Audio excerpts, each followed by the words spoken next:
Hello everyone, শুভ সকাল। কেমন আছেন সবাই? আশা করি আল্লাহর অশেষ রহমতে আপনারা সবাই অনেক বেশি ভালো আছেন।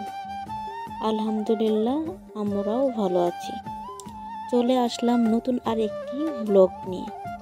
আশা করি ব্লগটি আপনাদের কাছে ভালো লাগবে। আজকের ব্লগটি সকাল থেকে শুরু করেছি।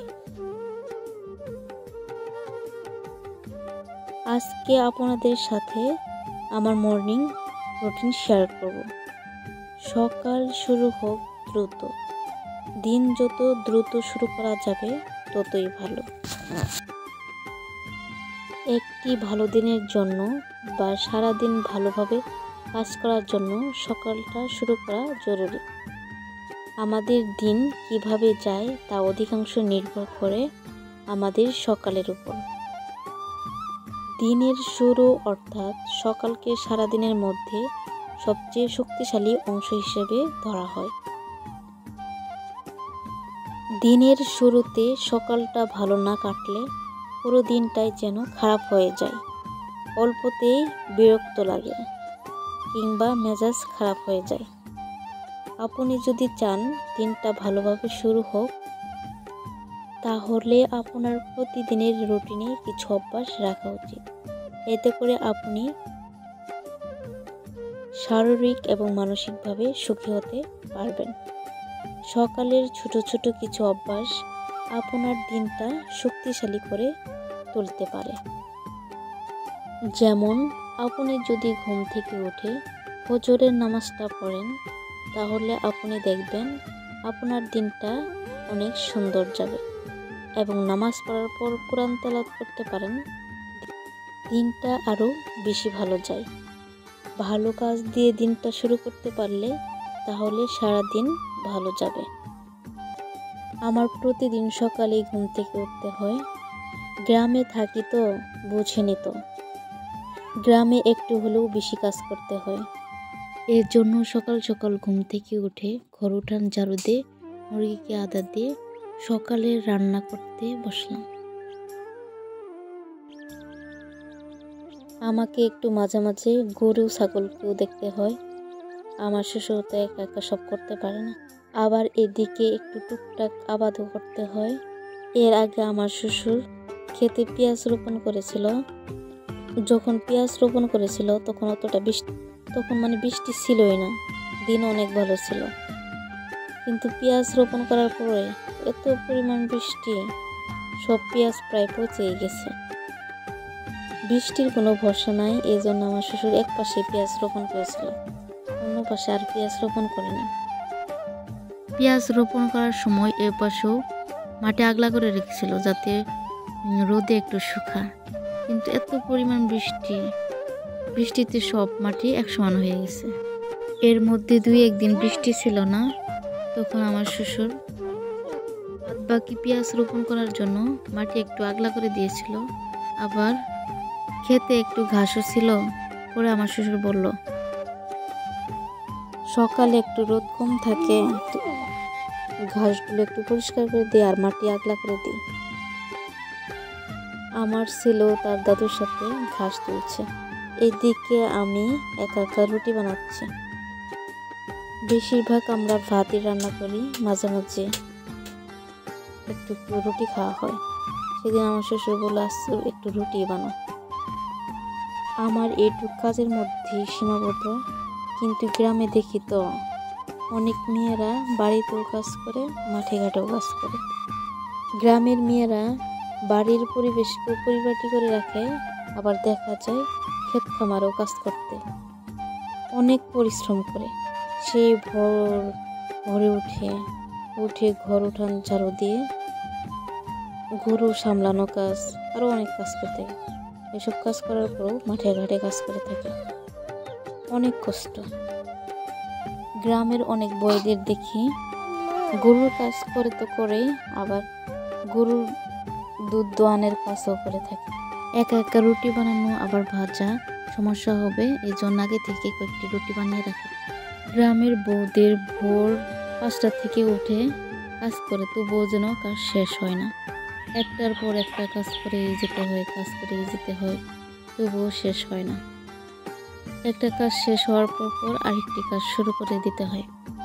আবার একটি কাজ শেষ করার পরও দেখা যায় কি ওই কাজ আবার করতে হয়। যেমন ধরুন উঠান ঝাড়ু দিলাম, একটু পরে দেখা যায় উঠানে আবার গাছের পাতা পড়েছে, আবার পুনরায় আবার ঝাড়ু দিতে হয়।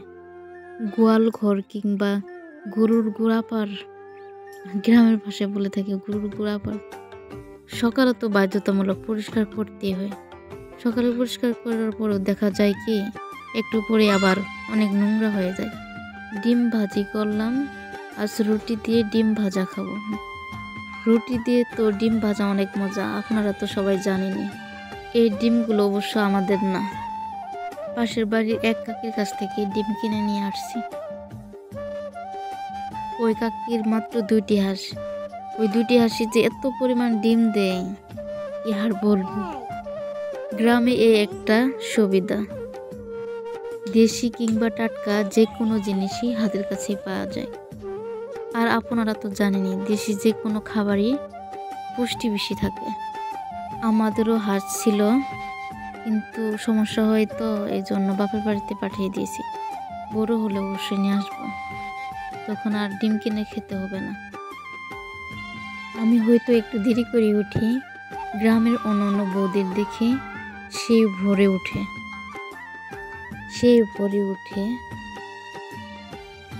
বাড়ির কাজ তাড়াতাড়ি শেষ করে মাঠের কাজ করতে যায়। এত পরিমাণ কষ্ট করে, এরকম দৃশ্য শুধু গ্রামেই দেখা যায়। গ্রামের এই সহজ সরল মানুষের জন্য হয়তো আমাদের খাবার জোগাড় হয়। আসলে কি সকালে ঘুম থেকে উঠলে আমাদেরই সুবিধা হয়। সকাল সকাল সব কাজ শেষ হয়ে যায়, অন্য কাজ শেষ করার এনার্জি বাড়ে।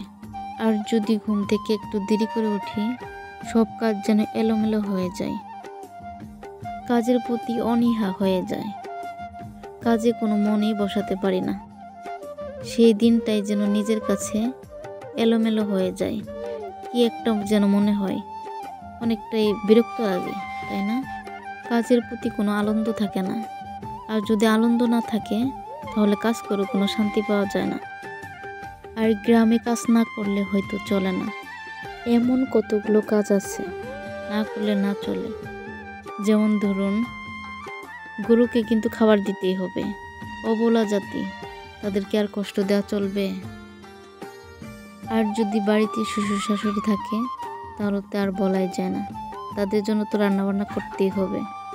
তাদের তো আর না খেয়ে রাখা যাবে না, তাদের জন্য তো রান্না করতেই হবে। হয়তো নিজের জন্য রান্না না করলেও চলবে, নিজে না খাইলে তো কেউ কিছু বলতে আসবে না।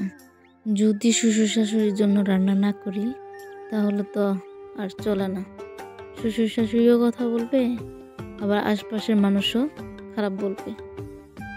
গ্রামে আর একটি সুবিধা, আশপাশের মানুষকে সুখে দুঃখে কাছে পাওয়া যায়। একটি বাড়িতে সমস্যা হলে অন্যের বাড়ির লোকেরা সাহায্য করতে এগিয়ে আসে।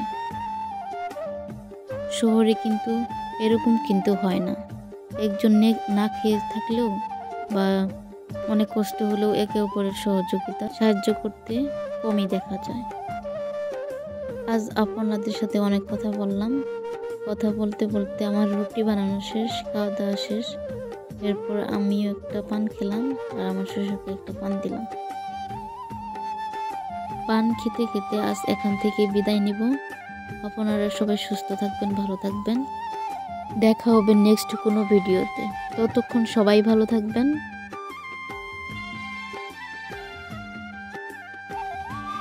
যদি ভিডিওটি ভালো লেগে থাকে প্লিজ একটি লাইক দিয়ে আমার পাশে থাকবেন।